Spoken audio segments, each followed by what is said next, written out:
শ্রীলঙ্কাকে হারিয়ে ইতিহাস গড়ল বাংলাদেশ। চলুন বিস্তারিত জেনে আসি পুরো ভিডিওতে।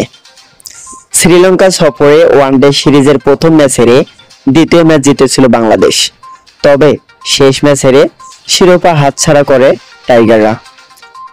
টি-20 সিরিজেও শুরুটা হার দিয়েই, তবে পরের দুই ম্যাচ টানা জিতেছে লিটন দাসের দল।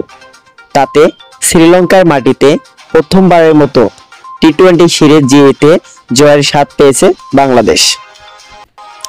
টসে জিতে আগে ব্যাট করতে নেমে নির্ধারিত 20 ওভারে 7 উইকেট হারিয়ে 132 রান সংগ্রহ করে শ্রীলঙ্কা। দলের হয়ে সর্বোচ্চ 46 রান করেছেন পাতম নিশাঙ্কা।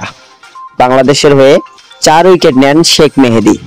জবাবে খেলতে নেমে 16 ওভার 3 বলে 2 উইকেট হারিয়ে জয়ের বন্দরে পৌঁছে যায় বাংলাদেশ।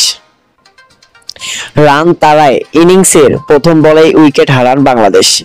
গোল্ডেন ডাক পেয়ে সাজঘরে ফেরেন পারভেজ হোসেন ইমন।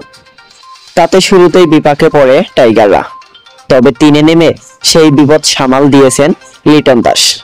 রানের খাতা খোলার আগেই উইকেট হারানো বাংলাদেশকে টেনে তুলেছেন লিটন দাস ও তানজিদ তামিম। এই দুইজনের দ্বিতীয় উইকেটের জুটিতে 74 তুলেছেন বাংলাদেশ। 3-এ নেমে 26 বলে 32 রান করেছেন অধিনায়ক। এরপরের গল্পটা শুধুই তানজিদ তামিমের।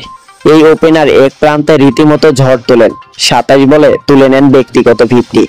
শেষ পর্যন্ত 47 বলে 73 রান করে অপরাজিত থেকে দলকে জিতিয়ে মাঠ ছাড়েন তিনি।